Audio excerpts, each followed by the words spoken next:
Hey, it's Nancy. Before we begin today, I just wanted to let you know that you can listen to Crime Beat early and ad-free on Amazon Music, included with Prime. A listener's note. The following episode contains coarse language, adult themes, and content of a violent and disturbing nature, and may not be suitable for everyone. Listener discretion is advised. Every morning, Annie Hang-Kam Chiu left her basement suite in Scarborough, a suburb of Toronto. She walked to a local coffee shop where she ordered a large coffee with 2 creams. The 64-year-old sat by the window with a group of seniors who met daily. She helped them with their English and ensured they got to their buses on time. Annie was looking forward to retirement until one evening, while out for a walk, she was attacked. There's blood spatter all over the white snow. When I looked at the injuries, it didn't look like other shootings I had seen. She had her wallet on her, and she had ID with a photo in it. She's a 64-year-old woman walking down the sidewalk. Why would anyone want her killed? I'm Nancy Hixt, a senior crime reporter for Global News. Today we continue our special series of Crime Beat. In each episode, I'm joined by one of my colleagues from the TV documentary series. Catherine McDonald explains how this became one of the first terrorist murder prosecutions in Canadian history in A Random Encounter, a Night of Terror. On the evening of Friday, February 21st, 2020, Hang-Kam Annie Chiu was walking on a sidewalk between the rice pasta factory where she worked and her home in Scarborough. Then just after 7 p.m., officers were called to the McCowan and Shepherd area when a pedestrian discovered her. Aaron Akeson is the Staff Sergeant Executive Officer to Chief Superintendent Mandeep Mann, Community Safety Command Field Services for Toronto Police. But at the time, he was a detective with the homicide unit. He said the homicide squad was called in to investigate. I got a call from our operations center. And at that time, all we knew was that a person was found by a passerby, by a person walking down the street with injuries that appeared to be a gunshot wound. There was a lot of question marks. We knew very little about what had happened.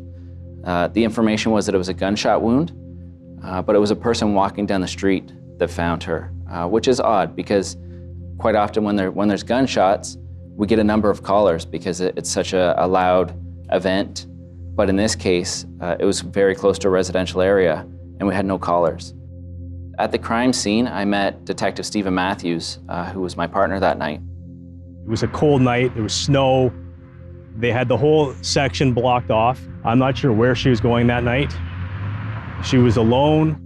The victim was found with obvious injuries. She was lying in the side of the sidewalk into where the grassy median would be. Massive injuries. She had her purse with her, and when I looked at the injuries, it didn't look like other shootings I had seen, and it was later turned out to be from blunt force trauma and not as a result of a gunshot wound. Peter Gendy is a detective sergeant with the Toronto Police Service. He has been an officer with the Toronto Police Service since 2008 and works within the Forensic Identification Services unit. When we got there, we saw a female lying down on the snow. My job is to examine the scene, look for evidence. So at first, when we thought it was a shooting, I'm looking for firearm evidence, which obviously I didn't locate any. I'm looking, there's blood spatter all over the white snow. She had tremendous trauma to her head. I could see her belongings near her right side. She had a reusable shopping bag, and the contents of that stuff had spilled out. So she had her phone beside her. It's not like somebody was trying to rob her and murdered her. Why would anyone do that? It's, all her belongings are still there. I've seen innocent people get hurt, get murdered. I've seen people that are targeted get murdered. I can't say that I saw anything like this before. The attack had taken place in a densely populated area with homes nearby. Investigators canvassed the street to see if anyone had heard anything. But no one was able to provide any information because of the street noise, and the cold weather kept windows most likely shut. Staff Sergeant Aaron Akeson and his partner, Detective Sergeant Steve Matthews, said they needed to look at other avenues. My mind starts wondering, like different options, different possibilities, different angles we may have to investigate. I thought maybe this offense took place somewhere else, and this woman's body was discarded in the snowbank. Maybe it happened inside of a home, and then she was brought out of the home. Maybe people in the area are so afraid of this offender that they chose not to call the police. I didn't know what we were dealing with. The gas station had some cameras, but again, that was west of the location. It wouldn't capture the actual incident itself. And the only stores were on the north side of the street, some distance away. While we were there, Steve got a call from 42 Division. By now, a few hours had passed since Hang-Kam Annie Chiu had been found on the sidewalk. Staff Sergeant Philip Hanser was working the desk at 42 Division, located at 242 Milner Avenue East, just a few blocks away from where she had been found.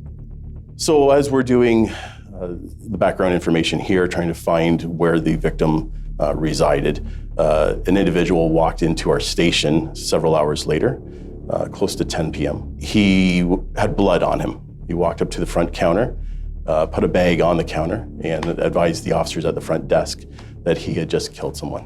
While they were arresting him, they were able to look into his bag, and they seen what they believed were 3 aerosol cans taped together with wires coming out of it, leading to a battery. The individual advised the officers that it was in fact a bomb. There is a sense of urgency. You have to remember that at any given time at a police station, not only do we have police officers, but we also have victims and witnesses from other investigations here. We have maintenance staff, and we have the prisoners themselves who need to be safe. So we wanted to get everyone out of the station, isolate the package to make sure that if it was detonated, no one would be injured. How long have you been an officer?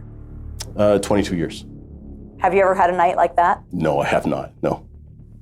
So you treated this as an isolated incident, only one potential explosive device that you were aware of. You weren't thinking about other people at this point? No, we weren't thinking about other individuals involved in other bombs. We were focused on this one individual. Police Constable Tom Galazka was with the explosives disposal unit, and he described what happened next.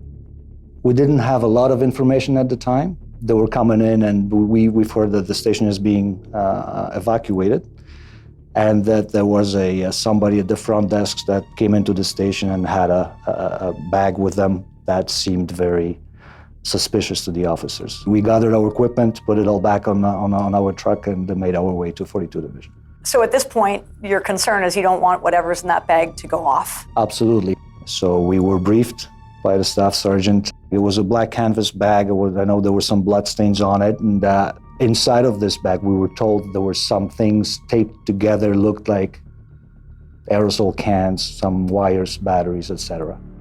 While we were talking to the officers, we were made aware that the suspect was still at the station waiting to be transported out, and he was in the back of a police scout car in a parking lot. I made my way outside and spoke to the suspect. Just opened the back door and introduced myself, and I asked him, do you mind if I ask you some questions about the bag that you brought in with you? He just said, yeah. He was somber, he was quiet, kept his head down a lot, soft-spoken with soft voice. He basically stated that he put something together quickly to make it look like a bomb, to scare people, but that there were no explosives in there. Just because he says there are no explosives in that bag, we know that there are aerosol cans and there's wires. Is there a potential that that could be an explosive? Absolutely, yes. We do deal with different types of calls, and a lot of times when we're dealing with suspicious packages or unknown packages, we are utilizing various equipment. One of the great tools that we do have is an X-ray. X-ray allows us to see inside the package without taking it apart, without touching it. On the night of February 21st, We actually did use this X-ray to verify information we had. This particular X-ray, it allows us to take remote pictures, which means after setting up our equipment, the tablet that I hold in my hand right now will receive the image. So some components of this image are pretty clear. You can see it's just your typical household, items. We can zoom in into different components of it. One of the images we are able to bring up here is a 3D image. We can do a color scheme, which would pick up more of organic matter or different density type material that we might find inside a package. We examined the X-ray with the description of the items that we were given. It was exactly what was described to us: a battery, 3 aerosol cans. What we thought was a wire turned out to be a paracord just wrapped around the cans, and electric saw without any functioning ability. It was confirming for us that there was nothing that was of any concern. It turned out to be a hoax device. It wasn't there was no explosives, there was no threat. But what this man did, the fear he created, he succeeded. To a certain extent, he has. Meanwhile, Staff Sergeant Aaron Akeson had just received information that someone was claiming responsibility. This is a lot to have happen all at once. You were literally at the scene with a woman who's pronounced dead at the scene, and you're getting a call about an accused, someone claiming responsibility. How common is this? It's very unusual for that to happen, especially to play out under these circumstances. This person that was claiming responsibility, named Saad Akhtar, claimed to have a bomb with him. I spoke to one of the arresting officers. That officer told me the circumstances of the arrest, that Saad Akhtar had walked into the station. He was alerted by the front desk staff. When he came to the front desk, Akhtar had blood on his clothing, and it was around that time that Akhtar had also told him that he had discarded evidence before arriving back at the police station.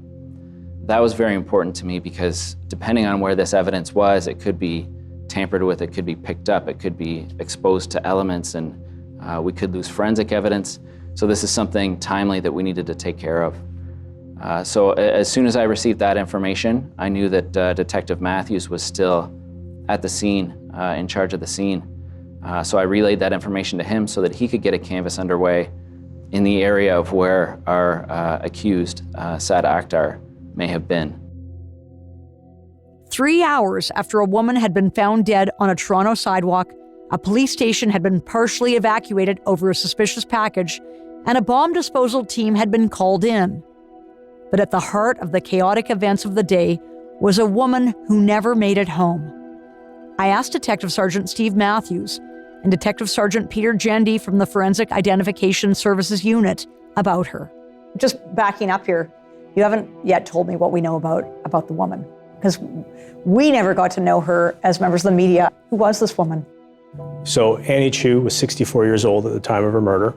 We had identified her through photo ID found in her purse. She had her wallet on her, and she had ID with a photo in it. When I opened the ID, her wallet, and I saw her ID, it really hit me that, her age, 64-year-old woman walking down the sidewalk, why would anyone want her killed? And then we look for next of kin to try and find out more about the victim and let them know what's happened to their loved one. You're the one who has to talk to the family of this woman. Yes. We met a large number of them at once at 42 Division. We found out she was a hardworking lady who immigrated from Hong Kong. She was ready to retire. She had a tight family that loved her very much and thought very highly of her. In a written statement, her family tells us that Annie Hang-Kam Chiu was beloved, a natural leader who never hesitated to go above and beyond for the betterment of her family and friends. Annie was the eldest daughter of a middle-class family and the encouraging voice behind her family seeking a better life in Canada. Once in Canada, she supported herself by working at restaurants and later in a factory workshop, renting a small basement apartment. A social butterfly who loved helping others. She would help seniors with English and help them get on public transit. An avid Toronto Raptors fan who celebrated the NBA team's 2019 championship, something that brought her a lot of joy, as the team had been around for almost as long as she'd been in Canada. Annie was within a year of retirement when she was murdered. What could you tell them about what happened to their loved one? I know it's frustrating for families because they want more information, and we try to tell them that there's a point in time where we can answer all their questions. However, at this point in the investigation, it's very limited information that we can provide. Investigators had a man in custody who claimed responsibility for the murder, but police still had no answers for why she was seemingly killed as she walked down the street. Hang-Kam Annie Chiu had no relationship with Akhtar. On February 25th, 2020, I spoke with the mother of the suspect in an exclusive interview for Global News. She agreed to speak, but asked that her face be concealed. 64-year-old Hang-Kam Annie Chiu was walking along Shepherd near Markham Friday when she was bludgeoned to death. The mother of the accused telling Global News she had no idea who the victim is. The mother went on to tell us that she believes the suspect has untreated mental health issues, and she wanted him to get medical help, but he refused. He was failing his exam, so he was very upset. Depression. She says her son, who was studying computer programming at Ryerson and had just completed a year-long co-op at the University Health Network, was diagnosed with ADHD when he was a teen and had obsessive-compulsive disorder, and feared he had mental health issues. You believed he needed medicine? Yeah, medicine or health, whatever he needed. But he refused to go, then what can I? Did he know this woman? No. She's a stranger. A stranger. How can anybody can kill a strange person? Did he seem angry? He looks angry, very tense. His mother told Global News in an exclusive interview on Monday that the family left Pakistan in 2001 because she and her husband were concerned about terrorism. My son got very religious for 3-4 years. Why would he allegedly do this? I don't know. There is no reason. She was distraught and in disbelief after learning her 30-year-old son had been charged with a horrific crime. I am crying. I cannot sleep. I said, no, my son cannot do that. The suspect's mother said he had left Pakistan with his family in 2001 and completed a co-op at the University Health Network at the end of December. She said he would punch holes in the walls of her townhouse when he was angry and patch them over once he calmed. He had left a mosque that Friday, just like he did every day. She began to worry when he didn't return home and said it made no sense he would be on Shepherd Avenue, where Annie had been found, since that was not his regular route home. Toronto Police Staff Sergeant Aaron Akeson interviewed Saad Akhtar about the attack he claimed to have committed. What he shared is violent and graphic in nature. The audio from the interview is hard to hear, so Staff Sergeant Aaron Akeson will help fill in any gaps. I still didn't know any relation between the two, between Saad Akhtar and Annie Chiu. So those were all things that I needed to learn. And those are things that I wanted to accomplish through my interview with Saad Akhtar. He described himself as a loner. He told me that he doesn't have any friends. He told me that he dropped out of school about 5 or 6 months prior to this event taking place, which I later learned from his parents that they weren't aware that he had dropped out. They thought he was still doing some sort of like online schooling. He was concerned that his parents are disappointed in him because he believes that he is the least successful of him and his brothers. He's 30 years old. He still lives with them. Okay, son. So this room we're in is also recording, like every other room in the station. You were notified of when you were brought here, right? I escorted him to an interview room in 41 Division. I told him, you know, I have third-hand information. It's like broken telephone. Information can change from between hands. But it's important that I get the information direct from him. And you seem very soft-spoken, so I just ask you to try and keep your voice up, okay? And he told me pretty much, you know, everything. Everything that was on his mind. what he had done. Today when I went out, I had 2 bags. I had my backpack. Like I had like power. I was thinking like, hey, how am I gonna do this? He said he left his house around 6:10, 6:15. So I asked him, well, what were you out to do? I had this mentality that, hey, the first good person I intercept, I would just close my eyes and just do whatever I needed to do. And I came across this one lady before, and then I was like, no, I don't know. Then I came across that lady, and then I did it. Like, this was pretty horrible. He selected Annie because he knew he could overpower her. He told me that he wouldn't attack a child. When I asked him to clarify that, he told me, I think grade 7, under. He told me gender didn't matter. He wanted somebody that wasn't tall, so that his intention was to strike that person with a hammer. Like an actual hammer? Yeah. Okay. Yeah. What kind of hammer? Bought it from our dollar stores, but it's wrapped in duct tape. That's all you know. So he was walking the opposite direction on Shepherd, and he actually walked past her a short distance. And after he had passed her, he made the decision to attack her. So describe to me how that happens.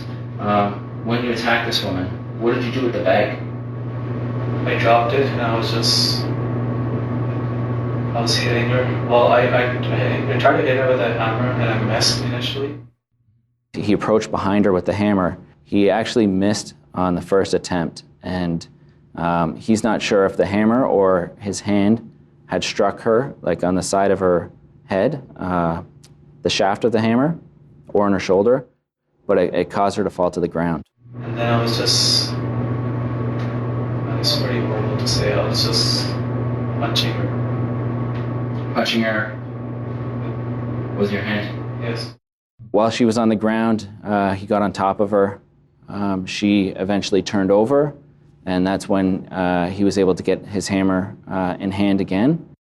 And then I all of a sudden I picked up the hammer and then hit her, and then I'm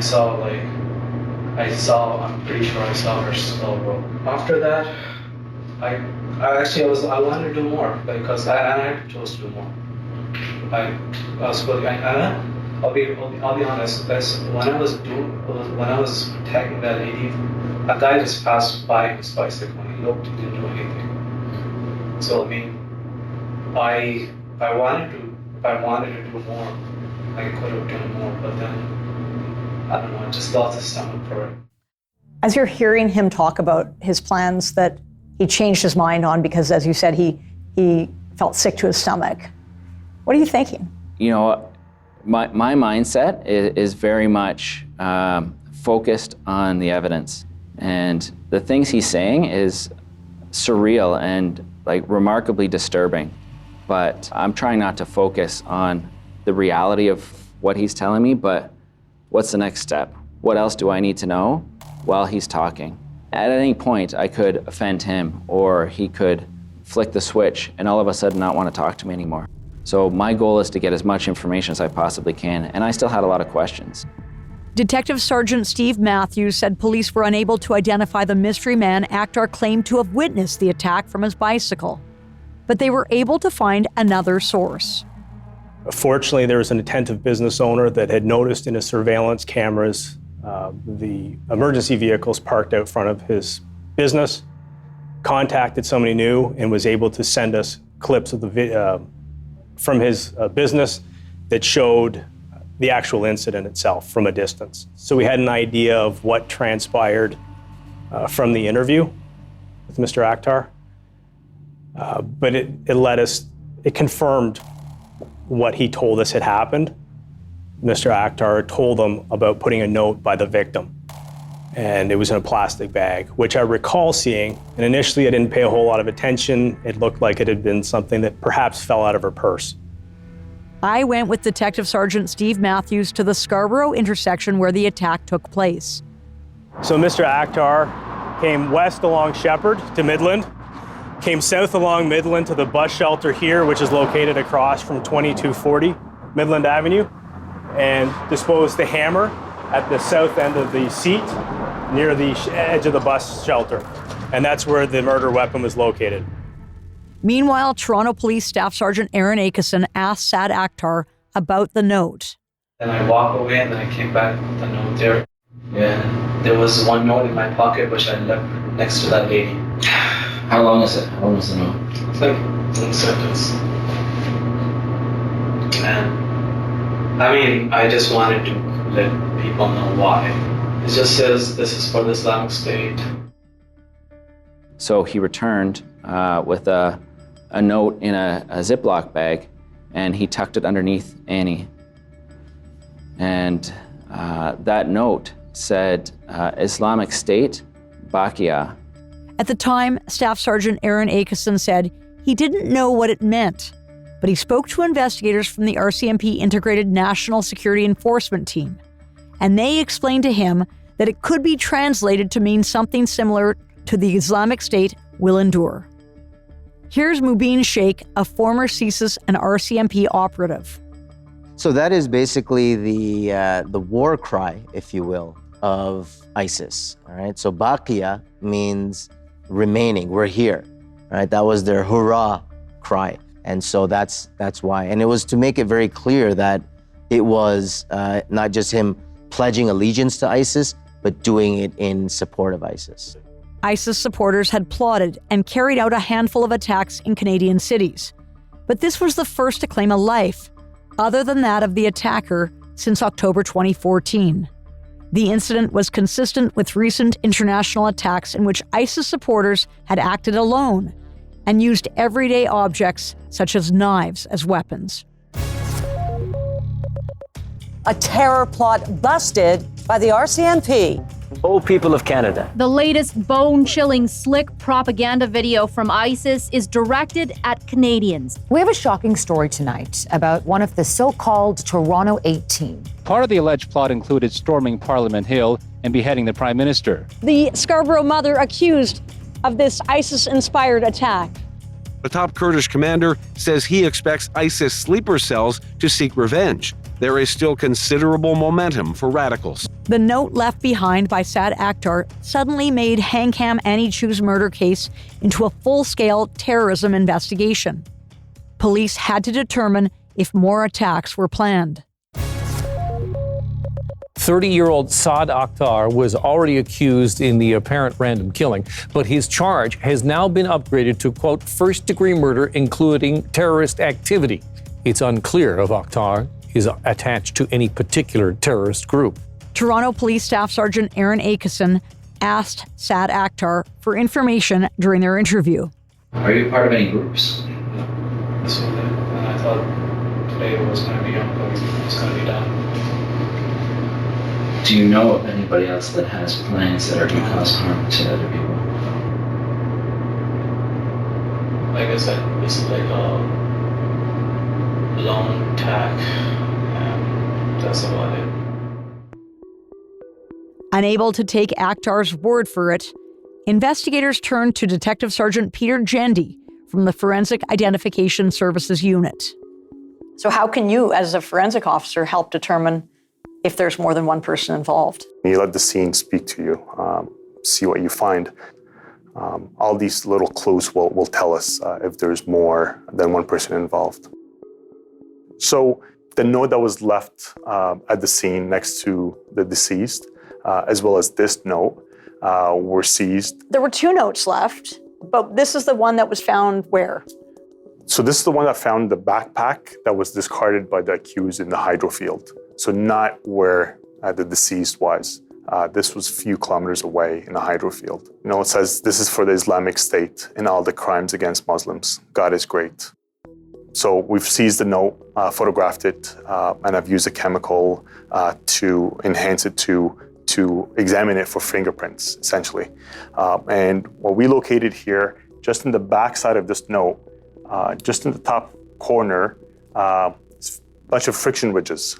So the way we find prints, once we've examined them, we mark them, we place a 20mm scale next to the friction ridges, and we photograph it. And as you look closely, you'll see different minutiae, different characteristics.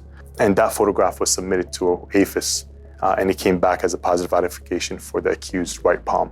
So there's a lot of evidence.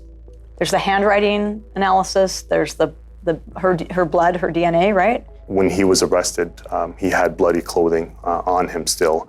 So we seized those clothing and we submitted them for DNA analysis. And sure enough, the deceased's blood was located on his pants. And I don't think we found anything to suggest that somebody else was involved in that particular incident. In a joint statement, the RCMP and Toronto Police said, quote, "The public can be assured this appears to be an isolated incident, and there is no further known threat to the public associated with the accused at this time," end quote.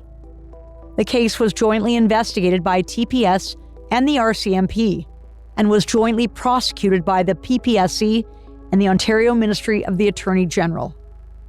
Saad Akhtar was charged under Section 231, subsection 601 of the Criminal Code, which federal Crown Attorney Jason Wakely said deems murder to be the first degree if it is committed in the course of a terrorist activity. He worked on the case with Andrew Pila, a Crown Attorney for Scarborough.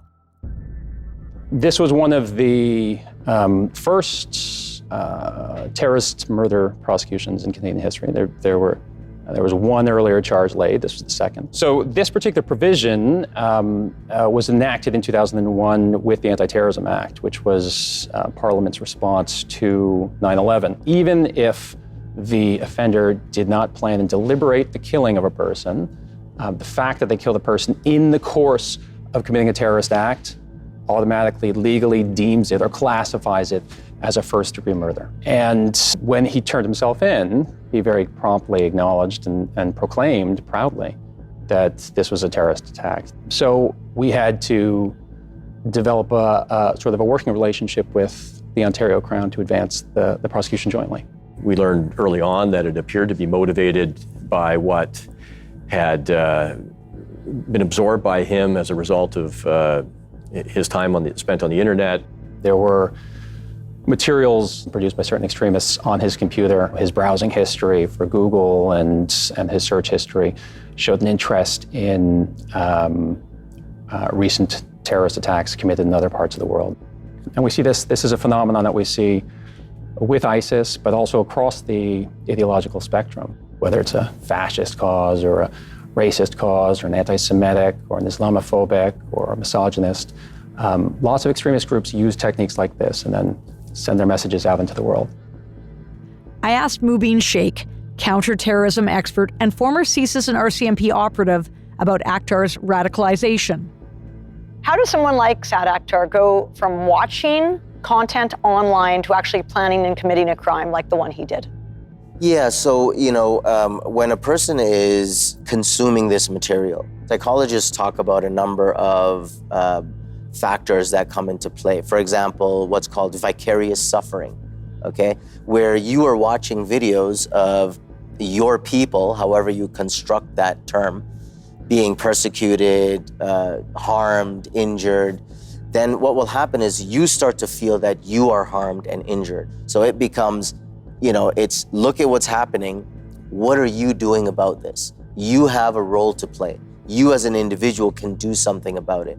That second note saying that I'm doing this to justify, the killings of Muslims worldwide, this follows again the ideology, because even the Boston Marathon bombers, the younger brother who was, captured alive, he was hiding in some guy's boat.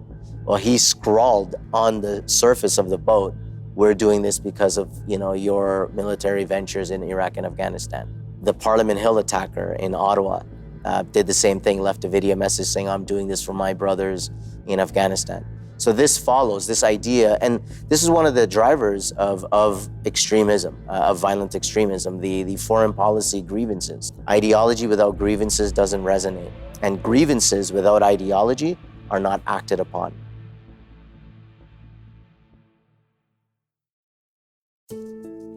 Ingrid Grant was Saad Akhtar's defense lawyer. She said his legal team had questions about his mental health. I don't know that it's correct to say he was obsessed with ISIS. I know that he expressed, to the police support generally for sort of the ISIS cause. He had no contact with ISIS. He had no connections with ISIS, but he sort of supported that cause. He expressed that. But he also expressed that he may have been acting as a sort of a suicidal gesture, that he was hoping for a suicide by police. He also had a lot of other complex psychological motivations going on. So was terrorism the motive? Partly, perhaps. In the psychiatric assessment, he says, I would have killed someone anyway, even if not for the same cause. Though he was not sure why, he thought that he needed to vent. As his defense counsel, were terror charges the right charges here? I don't, that's a good question. Toronto Police Staff Sergeant Aaron Akeson had asked Sad Akhtar's family about his mental health history and even brought up concerns during his interview with the suspect. I interviewed his father first. I also interviewed his mother and his brother. So my takeaway is that none of them saw any sort of extremist views in their son, in their brother. His mom talked about kind of like an obsessive-compulsive disorder that he demonstrates when he's doing things over and over and over again. Have you ever had any delusions? I have, like, in terms of mental issues, I have compulsive forgetfulness. Like, I would check, if I lock the door, I would check it repeatedly. Check the door, check the door, check the door. Not even remembering that he had just checked it. Have you ever seen a psych doctor for any reason? Like a psychiatrist or psychologist? No. Federal Crown Attorney Jason Wakely said a psychiatric assessment of criminal responsibility was conducted. Section 16 is the provision of the code which provides a defense for people who have a mental disorder and are not criminally responsible for their actions. Section 16 and mental disorder was explored in this case by Mr. Akhtar's defense lawyer. Dr. Lisa Ramshaw performed the assessment when she spoke with Sad Akhtar in August and September of 2020 while he was in detention. Dr. Ramshaw did not wish to be interviewed. Mr. Akhtar was assessed by a very credible forensic psychiatrist. And it was clear that, as I say, he was a troubled individual, and he had severe OCD, he had severe depression, he had some suicidal ideations, but he was sane. Dr. Ramshaw concluded that Mr. Akhtar was criminally responsible. He was capable of knowing that society would view his actions as wrong. It's morally wrongful. It's indefensible. Here again is Ingrid Grant, Sad Akhtar's defense lawyer. You have to be essentially so ill that you don't know what you're doing, or your perceptions are so distorted that you don't know what you're doing is wrong. Dr. Ramshaw's opinion was that Mr. Akhtar was not in that state. We didn't advance that defense. We didn't advance any defense. He pleaded guilty. On August 26th, 2021, Sad Akhtar pleaded guilty to first-degree murder. A Toronto man who admitted to a fatal hammer attack last year in the name of the Islamic State has been sentenced to life in prison. Saad Akhtar pleaded guilty to murder and terrorist activity for the February 2020 attack. He told the court he approached a random victim and used a hammer to beat her to death. Akhtar, who had pledged allegiance to ISIS, was sentenced to life with no eligibility for parole for at least 25 years. This case marks Canada's first conviction for the crime of murder and terrorist activity. Federal Crown Attorney Jason Wakely said Sad Akhtar admitted that he had planned to kill others, but that he didn't have the stomach to do it. He started the plan, he killed Miss Chiu, and then it was more difficult than he imagined. And that was an indication of some rationality, of sanity. He really did show that he was well prepared based on what he told the psychiatrist about all that planning. You know, he was prepared for the possibility of losing his initial weapon, his initial hammer, and having a backup weapon. He taped up his hammers so that he could maintain his grip in the course of the attack. So there was a significant degree of planning and deliberation to this. I asked Ingrid Grant, Saad Akhtar's defense lawyer, about this. He talked in his statement about the fact that he had urges to hurt others, including his neighbor, and he also broke items in his home. How did that play into what happened that day? Well, on his own account, he had that those obsessive sort of thoughts about violence. And there's no doubt that he ended up acting out violently against the victim in this case. Toronto Police Staff Sergeant Aaron Akeson asked Saad Akhtar if he could, what would he say to his victim? Near the end of the interview, I asked him about what would he say to Annie if he could say something to her.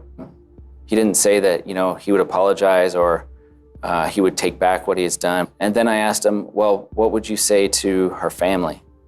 And when I asked him that, he said, well, what am I gonna say? Is sorry gonna make a difference? Yeah. I asked Mubin Sheikh, former CSIS and RCMP operative, what could have been done to prevent Saad Akhtar's actions? You yourself told me you were radicalized at one time. Do you see any similarities in terms of how you and Saad were drawn to extremism? So I think there are a few common elements. And so in my particular story, I'm born and raised here. This identity crisis, culture and religion calling me one way, secular society calling me another way. So you can see in Mr. Akhtar's trajectory, there is an element of that identity crisis. Who is he supposed to be? His parents are not religious. They don't come from an overly religious family. I would say the ideological indoctrination is the other thing. Sometimes when a person is OCD, if they're introduced to an ideology that is very rigid and is very regimented, that will then just take that person to a whole other degree of involvement. I work with an organization, Parents for Peace, where we deal with kids who are radicalized and they're either in jail or sometimes not in jail. In his particular case, the parents, they already knew that he was having problems, but then it's not like he was waving an ISIS flag around or engaging in deep philosophical, ideological discussions with the parents. Those would be warning signs. He just didn't exhibit any of those. What impact do you think these kind of attacks, Islamic attacks, have on members of the Muslim community? It makes the community feel like, oh, here we go again. Or, oh, now we have to answer, all of us have to answer for what this one guy did or what those people did. The whole community is left to deal with the results of it. Andrew Pila, the Crown Attorney for Scarborough, said the impact of this attack was far-reaching, but it was felt most closely by those who loved Hang-Kam Annie Chiu. Ms. Chiu was adored by her family, and she was a classic innocent victim in every way imaginable. And certainly the impact of her loss on her family and the community was devastating. One of the things that I find so perplexing about this case is you had this contact with Annie Chiu's family, but it was a different murder. Yes, it was random, but there was a terror motive behind it. How did you explain that to them, and how did they accept that? You're right. It was weighing on them heavily because in many respects, it was my impression that they were somewhat relieved to know that it was random, but it continued to unnerve them that such an act could take place in their community. So when you told them that this was an episode of a show that was going to be airing, they wanted to participate. They said, we'd like you to read this on our behalf. And they want, why was that? Well, they want the public to understand how cherished their aunt and sister was. But also, at some level, they don't want their loved one's death to be completely in vain. And they write as follows. As her family, it pains us to reflect on the what-ifs had she not met her tragic fate on the night of February 21st, 2020. What if she were able to pack up and go travel to the countries that she had on her retirement bucket list? What if she had been able to look forward to the pension that she had worked so hard for over the years? What if she had been able to see her nieces and nephew having their own children? What if she really had a chance for the first time in her life to live carefree? Justice will never fully be served for those of us who knew Annie. She stood for everything that was right, and we hope that she will be remembered as such. Sincerely, the family of Annie Hang-Kam Chiu. Saad Akhtar was sentenced to life in prison with no chance of parole for at least 25 years, which means he cannot apply for any kind of release until at least 2042. In putting together this episode, Global News reached out to members of Akhtar's family, and they did not wish to comment.